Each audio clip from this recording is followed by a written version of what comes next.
नमस्कार, मैं हूं विवेक शर्मा। प्राइम डिबेट में डे एंड नाइट न्यूज के सभी दर्शकों का स्वागत है। राज्यसभा में आज एक अहम मसले पर सांसदों ने आवाज उठाई और यह मसला था सांसद सचिन तेंदुलकर और रेखा की राज्यसभा में गैर हाजिरी का। संसद पर कटाक्ष करते रहे सांसद। सचिन के अलावा निशाने पर राज्यसभा सांसद और फिल्म अभिनेत्री रेखा भी हैं। रेखा ने भी 2012 में राज्यसभा सदस्यता ली थी, लेकिन तब से अब तक राज्यसभा में उनकी उपस्थिति महज 5% रही, यानी सिर्फ 7 बार वह राज्यसभा पहुंची। और वहीं रनों का रिकॉर्ड बनाने वाले सचिन ने संसद में सिर्फ 3% उपस्थिति दर्ज कराई। आइए इस मसले पर चर्चा करने से पहले देखते हैं ये रिपोर्ट।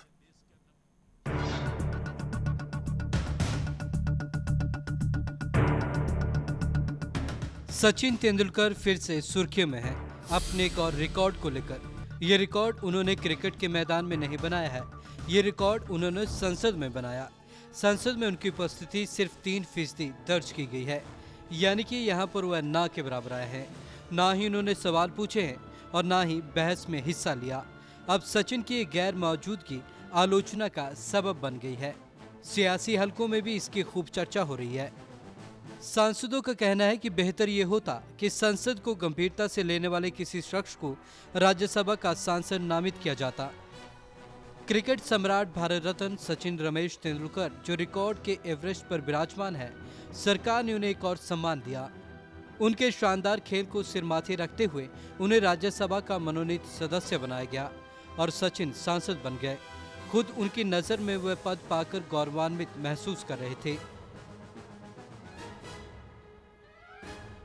लेकिन सांसद बनने के बाद उनके नाम एक और रिकॉर्ड जुड़ गया। एक और रिकॉर्ड जो चमचमाता हुआ सुनहरा नहीं है, जिस पर उन्हें शाबाशियां नहीं मिलेंगी, बल्कि उन्हें गैर जिम्मेदार, लापरवाह और इस पद की गर्मा को धूमिल करने वाला करार दिया जाएगा। सचिन अप्रैल 2012 से राज्यसभा सांसद हैं, लेकिन संसद से क्रिकेट का ये भगवान अदृश्य ही रहा है। संसद में गैर मौजूदगी का यह रिकॉर्ड बना रहे हैं। 2 साल में सिर्फ 3 बार वह संसद आए हैं। सांसद कटाक्ष पर कटाक्ष कस रहे हैं। सचिन के अलावा कटाक्ष के निशाने पर राज्यसभा सांसद और फिल्म अभिनेत्री रेखा भी हैं। रेखा भी 2012 में राज्यसभा सदस्य बनी, लेकिन तब से अब तक राज्यसभा में उनकी उपस्थिति महज 5% है, यानी कि सिर्फ 7 बार वह संसद में आई हैं। ऐसे कई और चेहरे भी हैं।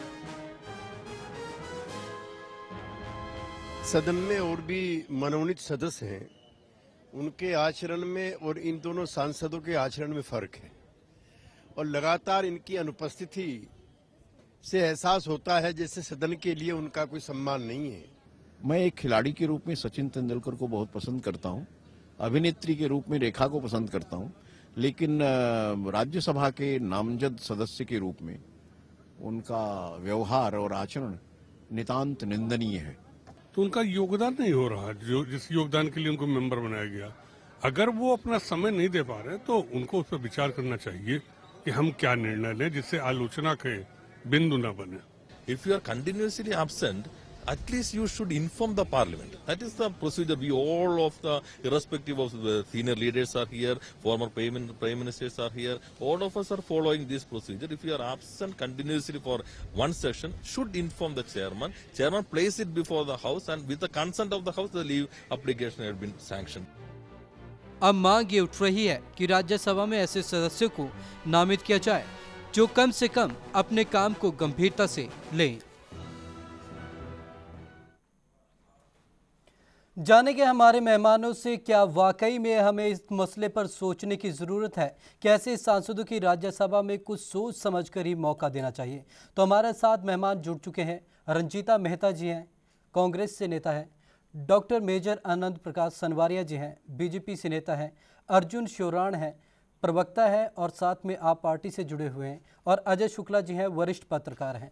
तो चर्चा को शुरू करते हैं। सबसे पहले रंजीता जी आपके पास आना चाहेंगे। जिस तरीके से यहाँ पर आज बवाल हुआ राज्यसभा में, कहीं ना कहीं बवाल एक किस्म से कहें सही मायनों में कहीं ना कहीं होता दिखा कि आखिरकार आप इतने लंबे वक्त तक राज्यसभा में अपनी उपस्थिति दर्ज नहीं करवा पाए। आपको जो सम्मान का पद दिया गया था, आपको एक जिम्मेदार इंसान समझते हुए पद दिया गया। जिस तरीके से सचिन तेंदुलकर वहां पर मौजूद रहना चाहिए था, अपने स्पोर्ट्स से जुड़ी हुई एक्टिविटियों को या खामियों को वहां पर दर्शा सकते थे, तो कहीं ना कहीं सवाल उठना तो लाजमी है। रंजीता, क्या कहें? देखिए, बहुत अफसोस की बात है क्योंकि ये एक ओहदा नहीं था, एक जिम्मेदारी थी जो इनको दी गई थी, और जिनके लिए हम बात कर रहे हैं ये भारत के रत्न हैं। इनको ये जिम्मेदारी इसलिए दी गई थी कि कल को ये अपने जो स्पोर्ट्स के उसमें, या रेखा जी हैं फिल्म बहुत बड़ी हस्ती हैं, तो ये कुछ एडिशन देंगे वहाँ पे। पर मेरा ये मानना है कि पहले इतनी देर से बहुत सांसद पहले भी रहे हैं, ऐसी एक्टिविटीज़ करते रहे हैं, कम अटेंडेंस लगाते रहे हैं, तब कभी बवाल नहीं उठा। अब अगर बीजेपी की सरकार आ गई है तो अब सांसद पहले विपक्ष में थे तब भी इस मुद्दों को उठा सकते थे, अभी इन मुद्दों को क्यों उठाया गया, ये पहले सोचने की बात है। और दूसरा मेरा ये मानना है कि इनको बैठकर कोई सीनियर वरिष्ठ पत्रकार या सीनियर लोग, सीनियर नेता इनको बैठकर इनकी जिम्मेदारी का एहसास दिला सकते हैं, बजाय कि इस पे बवाल उठाया जाए और इसको सारे देश के आगे तमाशा बनाया जाए। आपके पास आना चाहूँगा सनवारी। मैं तो पहले मेरी बहन रंजीता को कम्प्लीमेंट करता हूं कि इन्होंने माना तो सही कि इनकी यूपीए गवर्नमेंट ने जो 2 आदमी नॉमिनेट करके भेजे थे वो अपने काम में बिल्कुल ही फेल हो गए। मुबारक देता हूं। अब मैं ये कहना चाहता हूं कि हमारी पार्टी का तो जो भी नज़रिया है बहुत क्लियर है, चाहे वो नॉमिनेटेड है, चाहे वो इलेक्टेड है, चाहे वो राज्यसभा है। आप बार बार टीवी पे देख रहे होंगे कि हमारे नेता, हमारे प्रधानमंत्री जी हर रोज़ ऑलमोस्ट ये इंस्ट्रक्शन दी जाती है कि हर एक मेंबर पार्लियामेंट अपना पूरा काम करके पूरी हाजिरी देगा। और यहाँ पे मैं यहाँ को टोकना चाहूंगी, अगर ये कहते हैं कि रोज इनके एमपीज को इंस्ट्रक्शन दी जाती है, सबसे बड़ा उदाहरण हमारा बिल्कुल पास चंडीगढ़ है। इनकी जो सांसद हैं यहाँ पे, वो बताइए हर बार 8 बार अभी तक मीटिंग हो चुकी है, उसमें 4 बार वो रद्द कर चुकी है अपनी व्यवस्था दिखाकर कि मैं अपनी फिल्म इंडस्ट्री में, किरण खेर जी बिजी हैं। तो ये अब क्या वो कह रहे हैं कि जो जिनके घर शीशे के हों दूसरों पर पत्थर नहीं फेंकना चाहिए, उनके खुद के सांसद जो हैं इनको ये नहीं पता कि हमारी चंडीगढ़ की जो मेंबर पार्लियामेंट हैं, परसों ही उन्होंने अपना पार्लियामेंट में पूरी तरह से बयान दिया है और बड़ा ही एक क्या ये नहीं मानते कि उन्होंने 8 बार में से 4 बार अपनी जो मीटिंग है वो स्थगित की है? देखिए, ये तो अगर यूं बात करने चलेंगी तो आपका जो पार्टी अजय शोरन जी के पास आना चाहूँगा। अजय शोरन जी, आप इस पूरे जो मामला चल रहा है इसको किस नज़रिए से देखते हैं? इस मामले ने 2-4 सवाल जरूर खड़े किए हैं इस वक्त की पार्लियामेंट में, राज्यसभा पे। पहला कि क्या ये जो मनोनीत सदस्य होते हैं, नॉमिनेटेड मेंबर्स होते हैं, क्या इनका सिर्फ ये किसी तरह का अवार्ड या रिवॉर्ड होती है या कोई ट्रॉफी की तरह दिए जाते हैं जब आप इनको पार्लियामेंट में लेके आते हैं? अगर हम पीछे जाएं, 49 में जब कॉन्स्टिट्यूशन बन रही थी, कॉन्स्टिट्यूएंट असेंबली संविधान बनाने की कोशिश कर रही थी, तब ये बात हुई थी कि कुछ ऐसे सदस्य जो इलेक्शन नहीं लड़ पाए या नहीं लड़ सकते क्योंकि वो अपने काम में, चाहे वो स्पोर्ट्स हो, चाहे वो खेल कूद हो या कोई आर्ट का हो, कुछ और हो, उसमें काफ़ी ऊंचे दर्जे में पहुंच गए, उनकी कंट्रीब्यूशन के लिए लेजिस्लेटिव प्रोसेस में, कानून बनाने की प्रक्रिया में होनी चाहिए। जब हम देखते हैं कि 12 सदस्यों में से ऐसा क्यों है केवल 2 सदस्य ही इस वक्त ऐसे हैं जो ना आके पार्लियामेंट में खुश हैं, बाकी सदस्य मेरे पास स्टैटिस्टिक्स इससे ज्यादा इंटरेस्टिंग है। ये केवल मामला इसका नहीं है कितने सवाल पूछे गए, सचिन जी ने कोई सवाल नहीं पूछे, रेखा जी ने कोई सवाल नहीं पूछे, पर इससे आगे जाता है। इस पे मैं बाद में आना चाहूंगा। सबसे पहले अजय शुक्ला जी के पक्ष जानना चाहूंगा। अजय जी, जिस तरीके का यहाँ पर सही मायनों में अगर बात निकली है तो कहीं ना कहीं सियासी हलके भी इससे ज़रूर कहीं ना कहीं आजकल राजनीतिक गर्म हो गए इस मुद्दे पर, तो आप क्या कहना चाहें? देखिए, एक चीज़ सबसे बड़ी बात मैं शुरुआत करता हूँ। रंजीता जी ने कहा कि यहाँ के एमपी, चंडीगढ़ के एमपी के बारे में, मैं उसमें पहले तो क्लियर कर दूँ कि एक हमारे लिए खुशी की बात है कि चंडीगढ़ की एमपी की उपस्थिति संसद में रिकॉर्ड है, सबसे ज़्यादा है। ये अभी कल ही इत्तेफाक से कोर्ट हुआ है। उसके बाद में दूसरी चीज़ मैं कर दूं कि जो राज्यसभा सदस्य हैं, आप तमाम सारे क्षेत्रों से आते हैं जो नॉमिनेटेड होते हैं, उनमें पत्रकारिता के भी क्षेत्र से एच के दुआ साहब हैं, तो उनकी उपस्थिति सबकी सही है और सारी चीज़ों को लेकर के जो योगदान है वो होना चाहिए।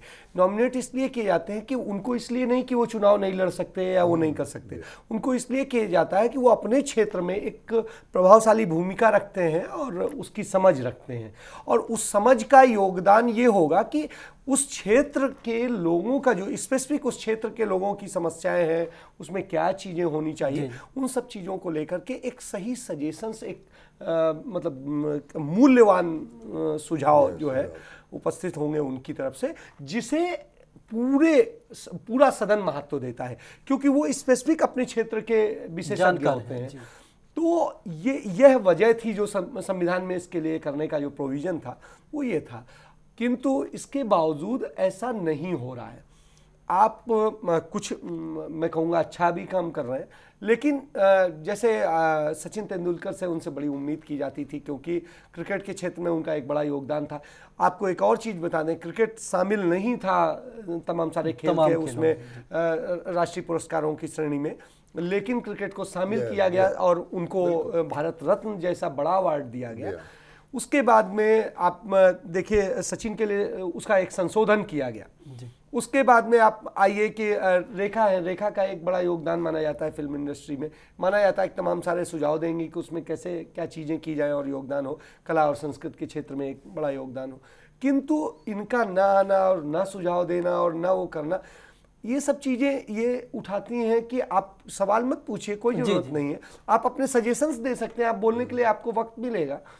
तो आप कुछ भी नहीं कर रहे हैं, आपका कंट्रीब्यूशन, आपने एक चिट्ठी तक नहीं लिखी है, इसको आप छोड़ दीजिए, इससे बाहर आकर के आप देखिए, सदन में जाना तो दूर की बात, एक चिट्ठी नहीं लिख रहे हैं। तो ऐसे लोगों को मेंबर बनाने का मुझे नहीं लगता कि कोई फायदा है।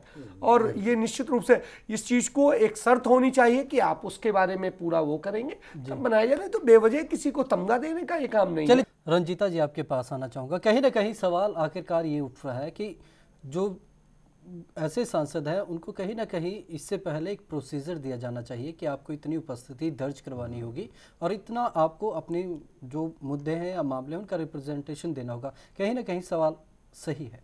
देखिए, नियम सबके लिए लागू होना चाहिए, इसमें कोई दो राय नहीं है, पर अगर जब भी कोई किसी इंसान को नॉमिनेट किया जाता है उसके माथे पर ये नहीं लिखा होता कि वो कितनी बार आएगा और कितनी बार नहीं आएगा। अगर इसका कोई रेगुलेशन बनाई जाए और परमानेंट अटेंडेंस के लिए कोई कंपल्शन लगाई जाए तो मेरे ख्याल से ऐसा कोई सांसद नहीं होगा जो उसकी उल्लंघना करेगा। और अगर हमारे कुछ सांसदों ने अगर सभी को नॉमिनेट किया गया तो उसमें से अगर दो अपनी जिम्मेदारी नहीं निभा पाए तो मैं ये मानती हूँ कि उनको बैठकर उनसे बात की जा सकती है, बजाय इसके कि टास्क करके उन पर विवाद उठाया जाए। बिकॉज सचिन तेंदुलकर जी ने अपने जो क्षेत्र है उसमें इतना नाम किया है, भारत का इतना नाम रोशन किया है कि इस वक्त इस छोटे से मुद्दे को लेकर उनके ऊपर इतना कटाक्ष करना मैं सही बात नहीं मानती।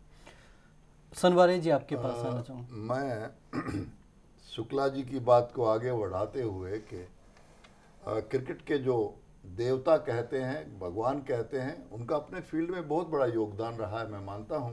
लेकिन अभी शुक्ला जी ने बताया, बड़े सीनियर पत्रकार हैं, कि यूपीए गवर्नमेंट ने कानूनों की धज्जी उड़ाते हुए उन क्रिकेट के जो गेम को उस बुक में डाल करके इनको बनाया, तो और उसी तरह से रेखा जी को भी बनाया जो भी कुछ है।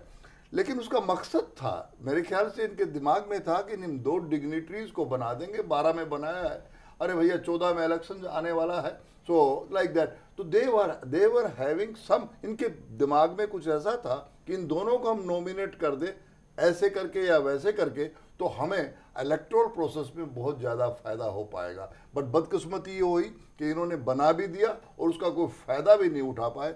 अब मैडम ने बताया कि क्या ये माथे पे लिखा जाता है कि कोई आएगा नहीं, कोई बच्चे नहीं है वो लोग, कोई भी रिस्पॉन्सिबिलिटी आप जब लेंगे, any responsibility brings you know the duties along, उसके साथ ड्यूटीज भी लेकर के आते हैं।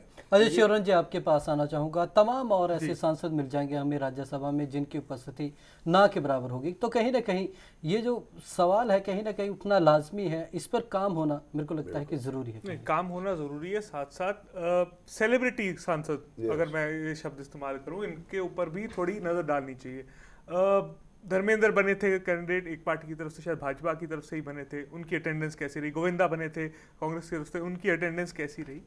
हर एक, जब आप सर्वश्रेष्ठ अपनी फील्ड की जगह स्टार को चुनने लगते हैं, सांसद की तरह नॉमिनेट करने लगते हैं, तो दिक्कतें आती हैं। पर ये कहना जैसे कि एक्टर्स या एक्ट्रेसेस ये लोग नहीं आने चाहिए, मेरे पास कुछ छोटे छोटे फिगर्स हैं। अगर आप जावेद अख्तर जी को या शबाना आजमी जी को या श्याम बेनेगल जी को देखें, उनकी अटेंडेंस कैसी रही, क्या कंट्रीब्यूशन रही, या उनको जो पैसा मिला करता है एमपी लैड के 100% के आसपास उन्होंने पूरा खर्चा किया, पर केवल 2 लोग हैं इस लिस्ट में, 3 लोग जिन्होंने 0% किया, वो Yes, है बिल्कुल। रेखा और सचिन तेंदुलकर।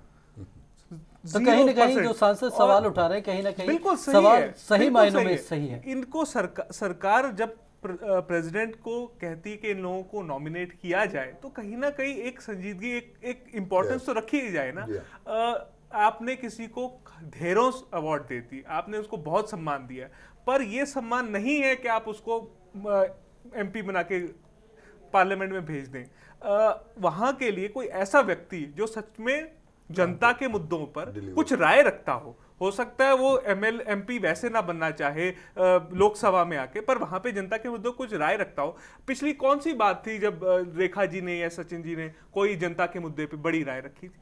मुझे तो नहीं याद, आपको भी शायद याद नहीं होगा। ऐसे कई लोग हैं और जिनको प्रॉमिस किया था वोट लेते वक्त कि मैं स्पोर्ट्स के बारे में बहुत कुछ काम करूंगा, स्पोर्ट्स के बारे में काम करेंगे। उनको कमेटी ऑन आईटी के ऊपर डाला हुआ है, मतलब उनका क्या लेना देना है आईटी के ऊपर?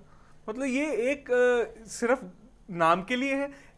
सर ने जो बात कही थी ये सही है कि उन लोगों को एक सर्वश्रेष्ठ होते हैं, कोई फील्ड में एक्सपर्टीज होती है इसलिए डालते हैं, पर ये भी सही है कि ये वो लोग होते हैं जो इलेक्शन नहीं लड़ पाते, और ऐसे लोग 120 करोड़ के देश में कई ऐसे लोग होंगे जिनको आप चांस दें। आप जरूरी सिर्फ स्टार वैल्यू बढ़ाने के लिए कुछ लोगों को डालते हैं। अजय जी, कहीं ना कहीं सवाल उठता है, अगर सांसद जो अपनी सांसद निधि है उसको भी खर्च तक नहीं कर पाते, इतना समय नहीं है उनके पास, तो कहीं ना कहीं इस चीज़ पे तो कहीं ना कहीं केंद्र सरकार को सोचना चाहिए, तमाम राजनीतिक दलों को एक मंच पर बैठकर ये सोचना होगा।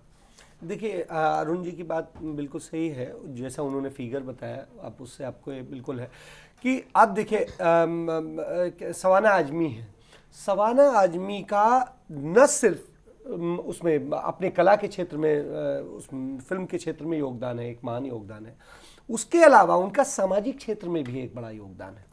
लेकिन रेखा का या सचिन तेंदुलकर का, दोनों का कोई सामाजिक क्षेत्र में योगदान नहीं है। आपको जब भी कभी किसी को नॉमिनेट करना है, क्योंकि हमें उसके लिए हमारे यहाँ संविधान में प्रोविजन है, हमें नॉमिनेट करना है, क्योंकि उस क्षेत्र को हमें उस तरह से लड़के नहीं आ सकते, तो हम इस तरह से करने का उनका प्रोसेस करते हैं। तो उनके लिए हमें ये पूरी प्रॉपर व्यवस्था करनी चाहिए, जैसा रंजीता जी ने भी बोला। मैं एक चीज़ कहूँगा कि उसके लिए एक पूरी व्यवस्था करनी चाहिए, नियम बनने चाहिए कि आपकी इतनी मिनिमम उपस्थिति होनी चाहिए। उसके बाद में आप अपने क्षेत्र के मुद्दों को लेकर के उनको जो कमेटी बनाई जाती है, तो उनमें इस तरह आईटी कमेटी में आप डाल दिया, वो आईटी कमेटी में क्या करेगा जी? उसको कला संस्कृत के क्षेत्र के लिए जो कमेटी बनाई जाती है, खेल के क्षेत्र में कमेटी बनाई जाती है, उन कमेटियों में डालिए, उनको चेयर करने का मौका दीजिए और उनको कहिए कि अपनी टाइम बाउंड इतने समय में आप अपनी रिपोर्ट देंगे। रंजीता जी, कहीं ना कहीं सवाल जरूर ये उठते हैं कि जिस तरीके से सचिन तेंदुलकर जी को आईटी में डाल दिया गया है, हालांकि वो खेल से जुड़े हुए व्यक्ति हैं, कहीं ना कहीं खेल को उनको प्रमोट करना चाहिए। ग्रास रूट लेवल की अगर कमियां हैं तो उन्होंने देखी हैं कि स्पोर्ट्स में ग्रास रूट लेवल की क्या कमियां हैं, बड़ा सवाल यहाँ पर भी उठता है। नहीं, ये तो बिल्कुल बात सही है। जिस क्षेत्र से वो आए हैं और जिस क्षेत्र में वो माहिर हैं, उनको उसी क्षेत्र की अगर रिस्पॉन्सिबिलिटी दी जाए तो वो बहुत बेहतर उसमें अपना योगदान दे सकते हैं। जो बिल्कुल मैं अजय शुक्ला जी से सहमत हूँ, जो उन्होंने रेखा जी के बारे में बताया कि कला और संस्कृति से वो आई हैं, तो उनको उस क्षेत्र से ही जोड़ा जाए और बिल्कुल उनके लिए एक टाइम बाउंड किया जाए और उनके लिए एक नियम बनाए जाए कि मिनिमम इतनी अटेंडेंस बीइंग अ एमपी आपको साल में अटेंड करनी पड़ेगी। अगर आप नहीं करेंगे तो आपकी सदस्यता को भंग कर दिया जाएगा। तो ऐसे नियम सबके लिए बनने चाहिए, ना ही कहीं तो ये मैं इसलिए नहीं कह रही कि कांग्रेस से हैं या बीजेपी से हैं या किसी और क्षेत्रीय पार्टी से हैं, पर ये सबके ऊपर लागू होना चाहिए और ये हमारे देश के लिए बहुत अच्छी चीज़ होगी अगर हम अपने कॉन्स्टिट्यूशन में, अपने पार्लियामेंट में इस चीज़ को लेके आएंगे। और सनवारी जी, कहीं ना कहीं राजनीतिक दलों को बैठकर इस पर सोचने की जरूरत जरूर लगती है। बिल्कुल सही कह रहे हैं आप कि हर एक फील्ड में सेलिब्रिटी को जरूरी नहीं कि आप नॉमिनेट करें, उससे कम स्तर का आदमी भी जो उसमें रुचि रखता हो। अब जब आईटी की बात कर रहे हैं, जब उनको आईटी पे रखा तो एक चिट्ठी लिखने वाली बात होती है कि साहब मुझे आईटी से कोई ताल्लुक नहीं, मैं तो स्पोर्ट्स का आदमी हूँ और स्पोर्ट्स कमेटी में ही करके दिखाऊंगा। लेकिन वो तो तभी कर पाएगा जब आपकी मनसा कुछ करने वाली बात हो। सब राजनीतिक दलों को ये सोचना पड़ेगा, एक्सपर्टीज जरूर लेने चाहिए, नॉमिनेशन जरूर होनी चाहिए, बट वही लोग जो ग्राउंड रियलिटी से जुड़े हुए हों और वही जो लोगों की दुख तकलीफ अपने फील्ड की, मैं ये नहीं कहना चाह रहा कि वो सारे 125 करोड़ लोगों की बात करें, कम से कम वो गेम की या क्रिकेट की, चलो क्रिकेट के साथ और भी सारे गेम, मैं तो ये कहूँगा कि खाली क्रिकेट नहीं, दूसरे गेमों की भी जो व्यथा है उसको वो उठा सकते थे पार्लियामेंट में। चलिए तमाम, मेरे पास समय की कमी है, चलिए तमाम मेहमानों का चर्चा में पहुंचने के लिए बहुत बहुत धन्यवाद। तो कहीं ना कहीं हमें ये सोचने पर ज़रूर यहाँ पर मजबूर होना पड़ रहा है कि ऐसे मामलों में कहीं ना कहीं सभी राजनीतिक दलों को इकट्ठा होकर एक दृढ़ संकल्प निर्णय लेना होगा। कल किसी और अहम विषय के साथ आपके सामने हाजिर होंगे, तब तक के लिए दीजिए इजाज़त, नमस्कार। खबरों की दुनिया में आइए, हमारे साथ कहीं भी और कभी भी जुड़िए। हम मिलेंगे फेसबुक पर, हम दिखेंगे यूट्यूब पर, हमें फॉलो कीजिए ट्विटर पर। खबरों के साथ बने रहिए रात दिन।